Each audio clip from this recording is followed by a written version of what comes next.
Bien, bonjour. Merci d'être venus nombreux un samedi matin pour la dernière journée de ce colloque qui est consacré à la question de la mémoire, de la transmission, de l'histoire, de la négation. On n'imagine pas en effet un colloque sur le génocide des Arméniens ou sur n'importe quel autre génocide ou n'importe quel autre crime de masse qui ne consacrerait pas une part importante de ses travaux à tout ce qui concerne l'après. L'après-coup, les séquelles, la mémoire, qui est ici déclinée en quatre thèmes qui vont nous occuper toute la matinée avec des spécialistes qui viennent de plusieurs endroits. La session sera à la fois en français et en anglais. Je vous rappelle que, comme les autres sessions de ce colloque, il y aura une part réservée à la discussion, si nos intervenants se respectent plus ou moins le temps qui leur est imparti, mais je pense que ce sera le cas. On aura environ une demi-heure, trois quarts d'heure de discussion, et le principe qui a été adopté pour ce colloque et que nous allons respecter également aujourd'hui, ce sont des questions écrites qui vont me parvenir et que je vais essayer de synthétiser du mieux possible. Alors, je le disais, on est aujourd'hui sur la question de l'après. La question de la mémoire est évidemment fondamentale. Ce qui est tout à fait frappant lorsqu'on aborde la question du génocide des Arméniens, ça pourrait être la même chose pour le génocide des Tutsis au Rwanda ou voire encore aujourd'hui sur la question de la Shoah, c'est à quel point il y a deux thèmes qui apparaissent, outre la question de la mémoire et l'histoire, qui est un vieux débat, c'est la question de la transmission, puisque nous sommes aujourd'hui, et puis le temps passe, de plus en plus éloigné de l'événement, donc la question de la transmission entre générations est une question absolument fondamentale, que l'on peut étudier aujourd'hui en plus in situ avec l'expérience de cette transmission. Et évidemment, la question de la négation ou la question du déni, voire la question du négationnisme, sont trois mots qui ont des sens similaires sur lesquels on pourrait débattre et qui est évidemment central pour comprendre ces phénomènes et en particulier, bien sûr, en ce qui concerne le génocide des Arméniens. Alors, je m'arrête là en ce qui concerne la présentation, que je voulais brève. Je vais tout de suite donner la parole à nos intervenants.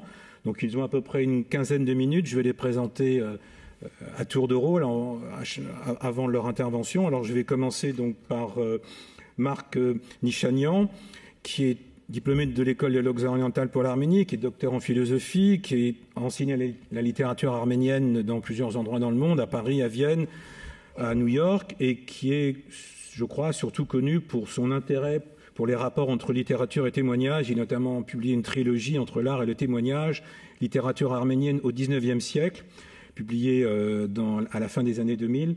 Et il va nous parler aujourd'hui d'une œuvre littéraire qui s'appelle Le Candidat de Zarek Vorpouni. Je vous demande de m'excuser à l'avance pour la prononciation de certains noms. Et donc, je lui laisse la parole pour une quinzaine de minutes. Je vous remercie pour la présentation. Je vous remercie pour l'invitation. Et je suis d'autant plus reconnaissant de cette invitation à parler à ce colloque que lorsque, il y a un an à peu près, j'ai reçu cette invitation, j'ai écrit une petite lettre aux organisateurs en leur disant « Pourquoi est-ce que vous m'invitez ? Vous savez que j'ai toujours parlé contre les historiens. » Ils ont eu la grâce de maintenir, disons, leur intérêt, et ce qui explique ma reconnaissance accrue. Pourquoi est-ce que je suis donc contre les historiens et que j'ai toujours parlé contre eux? Évidemment, parce que l'histoire est dénégatrice en son essence. Et il n'y a d'historiens pervers, comme vous le savez, que parce que l'histoire en tant que discipline le leur permet. Que l'histoire est dénégatrice en son essence, ça veut dire que face à des événements extrêmes, l'historiographie est en crise. D'une certaine façon, elle est impuissante. Et elle est en crise parce qu'elle a affaire à quelque chose, en réalité, qui la met en cause elle-même. Appelons cette chose la pulsion de mort. La pulsion de mort est, le philosophe dirait, archiviolytique. Elle détruit l'archive. C'est quoi l'archive ? c'est la condition de possibilité pour qu'un fait soit un fait.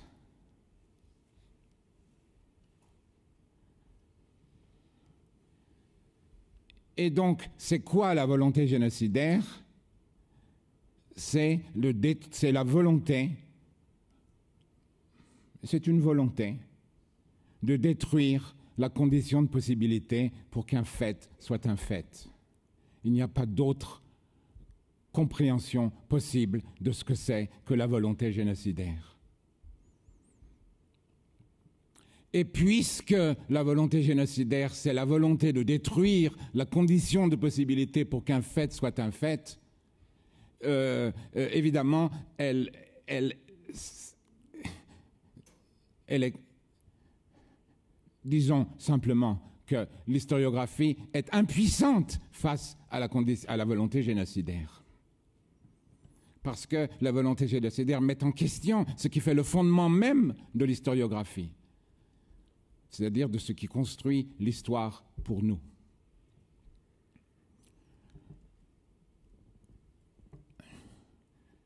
Mais il y a pire, c'est-à-dire que non seulement, bien sûr, il faut s'interroger sur la nature de l'événement, et la nature de l'événement, c'est ce que je viens d'appeler cette volonté génocidaire qui est en elle-même la destruction de l'archive. Mais il y a aussi la nécessité et donc l'impuissance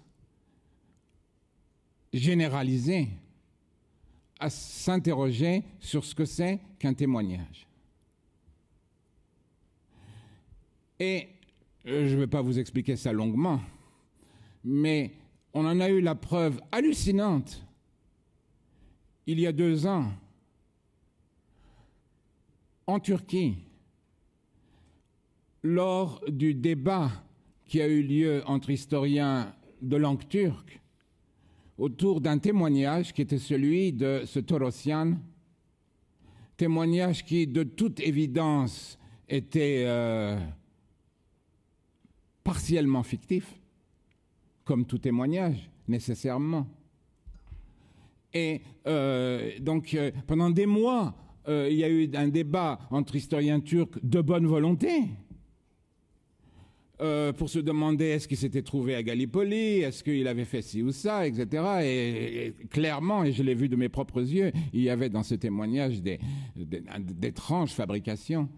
Et Taner Akçam, à la fin, a conclu le débat par un très bel article. Et assez étrangement, rien, je crois, du débat n'a transpiré, en gros, dans la presse arménienne, de langue arménienne, française ou anglaise, comme si les Arméniens n'étaient pas intéressés par ce qui les concernait au premier chef, par un immense, et je leur répète le mot, hallucinant débat entre historiens turcs sur, non pas sur ce que c'est qu'un témoignage, mais sur ce que c'est que la vérité historique. Et donc, évidemment, c'est toutes ces questions sur et la nature de l'événement et la nature du témoignage qui fait l'arrière-fond de ce que moi, je peux écrire, si vous permettez. Et donc, aujourd'hui, dans le très peu de temps qui nous est donné, je vais simplement présenter ce texte qui a été déjà publié. Donc, vous le trouverez dans le livre qui s'appelle « Le génocide des Arméniens ». Sur Zare Vorpuni et son roman de 1965, Le Candidat. Et donc je vais faire une petite présentation et ensuite je vais lire 2 pages de ce qui a déjà donc été publié. Zare Vorpuni, né en 1903, d'une certaine façon il a été, on peut dire, mon père spirituel.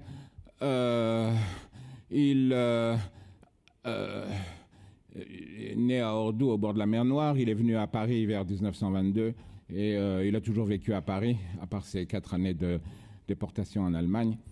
Il est mort en 1980. Il faisait partie de cette école d'écrivains qu'on appelait l'école de Paris et qui s'était réunie en 1930 autour de la revue Menck, vous le savez. C'était un homme qui avait une énorme difficulté à écrire. Il a publié son premier roman, Porte, la tentative, en 1929, et déjà, ce roman, il le considérait comme le premier volume d'une série romanesque à la Proust, disons, qu'il avait en tête, parce que Proust, à cette époque, on commençait beaucoup à en parler, cette série romanesque qui s'appelle en arménien Alazvaznera, qu'on peut traduire par les persécutés. En tout cas, ceux qui ont dans leur tête la persécution. Et après ce premier roman, en 1929, c'était une série romanesque, donc il devait écrire quand même un second volume, n'est-ce pas? Eh bien, il a gardé ce second volume dans sa tête, ce qui veut dire très clairement qu'il n'a pas pu l'écrire pendant 40 ans. Et le temps du deuil, ou de l'impossibilité du deuil.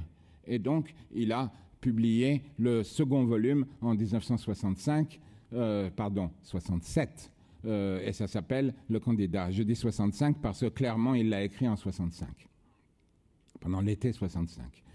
Il l'a mis sur le papier, je ne sais pas ce que c'est que écrire, il l'a mis sur le papier pendant l'été 65. Entre-temps, il avait publié en 64, et c'est ça qui avait délivré en lui les chaînes qui l'emprisonnaient, il avait publié ce roman central de la diaspora qui s'appelle Yavierev Mart et l'homme fut. Tout cela, évidemment, n'est pas traduit en français. Pourquoi le serait-il, n'est-ce pas? Ni en aucune autre langue. Et donc, en 2 mots encore, apparemment c'est l'homme fut en 64 qui l'a libéré, et il a écrit les autres romans qu'il avait en tête, mais il n'a pas eu le temps de terminer la série. Donc en gros, il y a 6 volumes écrits de la série, et il en avait plus, beaucoup plus dans la tête.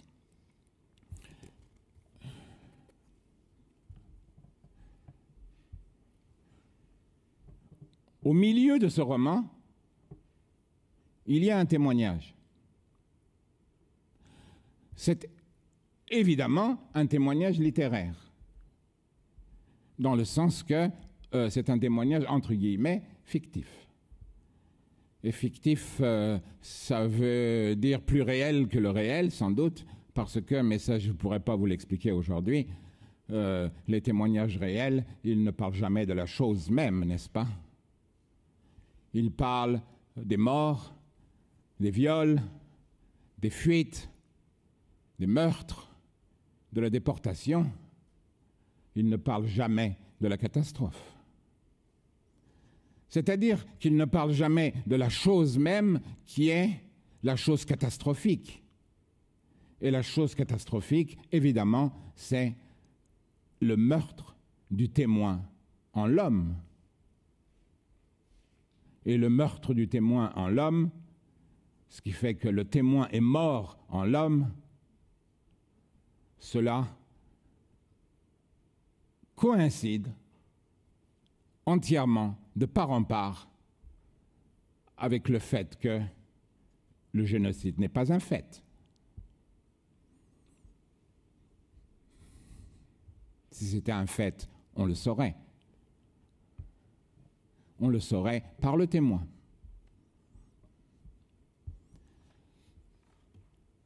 Et donc, aucun survivant témoin n'a jamais parlé de la chose même. En effet, pour parler de la chose même, il aurait fallu que celui qui parle en tant que le témoin mort. C'est-à-dire qu'il témoigne de la mort du témoin. Et s'il y a quelque chose dont on ne peut pas témoigner, évidemment, c'est de la mort du témoin. C'est logique. Il aurait fallu qu'il parle, donc, ces témoins qu'on entend, qu'on lit, de la mort même, de leur propre mort en tant que témoins. Dans ce roman qui s'appelle Le Candidat, donc, au milieu du roman, il y a un témoignage. C'est le témoin qui parle, ou le survivant. Il s'appelle Varakan.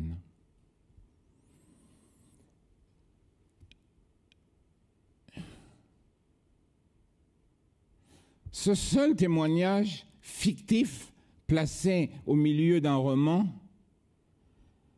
met en question, et en tout cas permet de nous interroger sur ce que c'est qu'un témoignage. Et en particulier de nous demander, mais alors c'est quoi les témoignages réels, ceux qui nous parlent des meurtres, des déportations, etc., s'ils ne nous parlent pas de la chose même, et si en eux ce n'est pas le témoin mort qui parle. Verhaken, c'est un malade. C'est un empoisonné. C'est un malade de la catastrophe.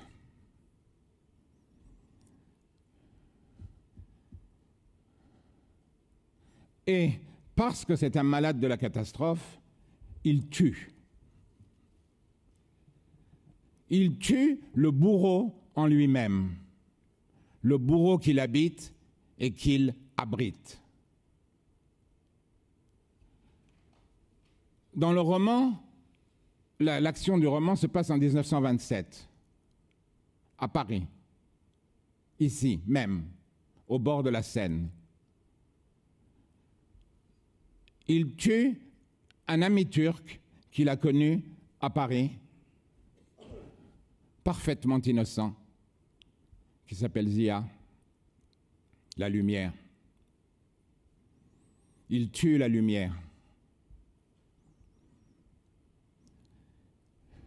Et bien sûr, le tuant, il se tue, puisqu'il a tué ce qui le constituait, le bourreau en lui-même. Et donc, au moment où il tue, il est mort. Et c'est donc en tant que mort qu'il va écrire son témoignage. C'est le témoin mort qui parle. Seule la littérature pouvait nous dire cela. Et c'est le seul endroit que je connaisse où c'est le témoin mort qui parle. C'est-à-dire c'est le mort qui parle. Et il dit, c'est la première lettre, c'est la première ligne de son témoignage, il écrit à son ami Minas, qui est le narrateur du roman, il lui dit, je suis mort, c'est en tant que mort que je te parle, et je te lègue ma mort. Je te lègue ma mort pour que toi, d'une certaine façon, tu sois sauvé de cette nécessité de tuer et de te tuer. C'est-à-dire de tuer le bourreau en toi-même pour que tu sois toi-même. Et donc, on lit un témoignage où c'est le témoin mort qui parle.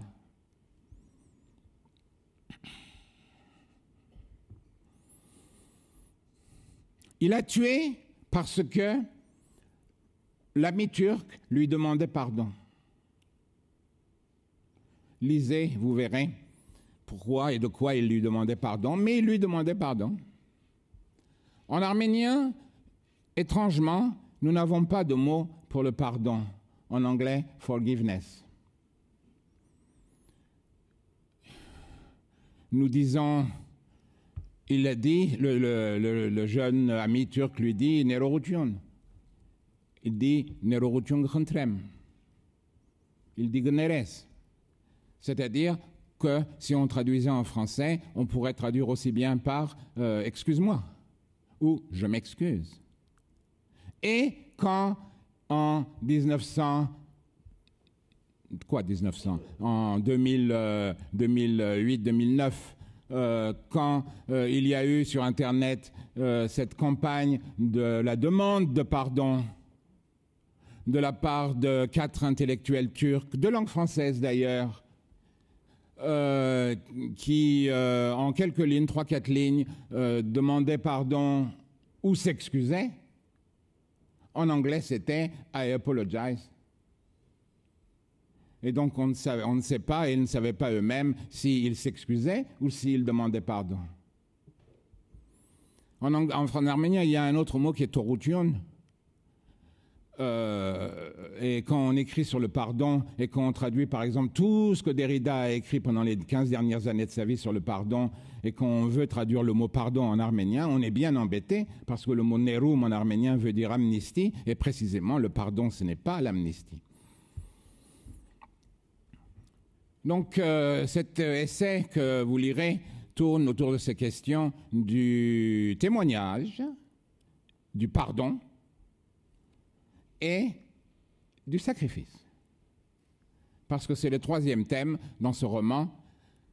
Il y a derrière l'acte de Varhaken, tuer, se tuer, et derrière sa propre interprétation de son propre acte, il y a une